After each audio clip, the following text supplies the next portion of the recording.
What good is it for someone to gain the whole world but forfeit their soul? This is a verse from Mark 8, verse 36. I used to freelance as a ghostwriter. It's basically just freelance writing, but then charging high ticket clients so that you can make more money, basically. And it was great. I made decent money as a college student, and I finally felt progress with online business. But I quit. Last week, I told my one and only client that I'm going to stop, and tomorrow is my last day. Even though I hope he doesn't watch this. I only do 1 to 2 hours of work a week because I use AI to help me. I made money. People were impressed. My parents were kind of impressed with me as well. My friends asked me how they can do the same thing. Yet I was the only one who felt like I wasn't supposed to be doing this. I gained worldly things, but I forfeited my soul. It wasn't just the process of unethically using AI to like charge $1,000 a month. Yet, although okay, the client liked what I did, and I didn't break any laws doing it. But deep down, I felt like I was meant for more.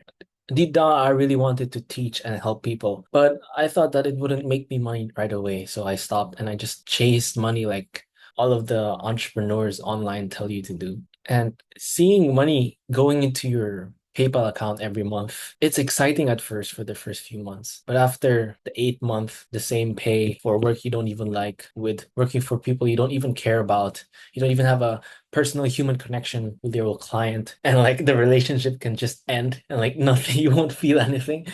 It's like I wasted time, even though people around me would say that I was working hard and I was doing the right thing. I genuinely felt like I was wasting my potential in contributing to the world. I had this drive to make change around me and to inspire people, but I wasted it to chase superficial things. This is not to say that making money is the incorrect pursuit, but it's rather the approach we have of it. If you were selling toys, you could make more money by cutting down costs and reducing its quality. But then the child on the other end of the value chain is going to be sadder because his toy broke down in 5 days instead of staying strong. You could make more money cutting down costs selling cheaper ingredients for your food in your restaurants. But is that really the whole point of it all? I felt like I was one of those people. I was chasing money for the sake of money while sacrificing my soul in the process. But sooner or later, I realized that I needed to stop hoping that one day everything will change, that one day I'll make X amount of money and that I have time to do what I purposefully desired to do. I longed for that day that I would achieve $5,000 a month so that I can finally make videos on YouTube that will impact lives. The funny thing is, if I were making $5,000 a month, I would not have any time to make videos,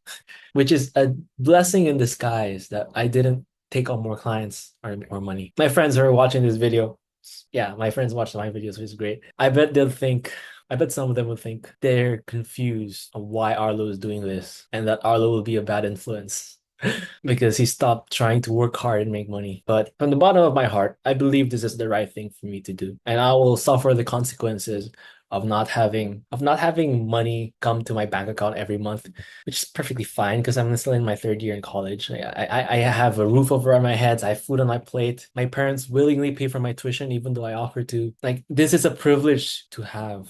And I want to skip ahead the years of waiting, chasing superficial things, and just go ahead. So I don't have to sacrifice my soul in those years. This video is very self-obsessed, and maybe I just wanted to air some things out. But I hope that this inspires you to work on the business that's calling you. The work that you wish you could do. The one that you know it's right for you. Of course, it doesn't have to be like mine. I hope it's not like mine, that you don't try to copy me. But take some time to be alone with your thoughts and to figure out what is the work that you want to do and work towards that. If you're more artistic and creative, then focus more on making designs and being a creator. It doesn't have to be on YouTube. It can be on another platform. In a previous video, I said, seek first his kingdom and his righteousness, and everything will fall unto you. And there was this reel that I liked. It said, like, it doesn't matter if you're an industrial engineer or if you are a preacher, you are both equally spiritually superior. Like, the thing is, if you want to bring glory to God, then it's your duty and responsibility to be the best at what you do and do it in the right way. It doesn't matter if you're a drop shipper or copywriter. Are you doing it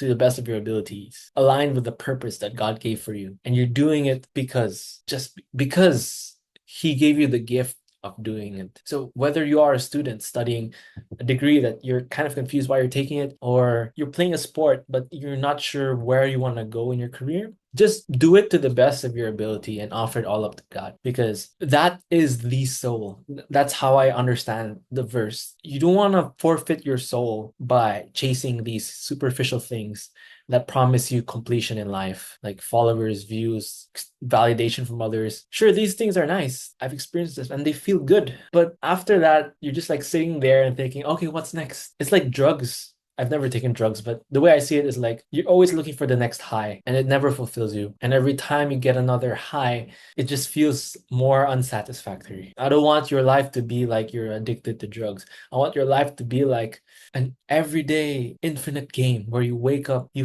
filled with passion and purpose to do the best of your abilities, to work as hard as you can, because that's what God came and created you for. And I know that you can do it. I may not know you personally, unless I talk to you in the comments, but I know that you can do it. So stop trying to chase these external superficial things, because at the end of the day, you won't feel complete or whole from it. And at your deathbed, you won't be thinking about these things. Could you imagine being on your deathbed and thinking, oh yes, I'm so happy. Oh, that trophy I won when I was 21 years old. Oh yeah. Sure, you could be thinking about like the experience and like how hard you worked and like the people. But then at the end of the day, you'll be thinking about the people you care about, people you love, and you'll be thinking about how grateful you are for God for giving you this life. So why not focus on these things? If you're gonna care about these when you die anyway, you might as well live every day as if you were gonna die tonight. And last thing before I end this video is that your soul is more valuable than you think. Do not sell your soul. You don't know how it feels. You might know how it feels, but I know how it feels to wake up every day, do work that other people tell you you are privileged to have, you're successful to have, and still feel empty inside. And when you're taking a shower, you keep thinking about all the other work that you want to do. You try to sabotage yourself, like procrastinating client work until Sunday, because you genuinely deep down don't want to do it. But then you convince yourself that discipline is all you need, so you discipline your way through it. But then after a month, you're gone. Don't sacrifice your soul. You know deep down what you were meant here to do. So just go and do it. I believe in you. God bless you. Hope you enjoy this video.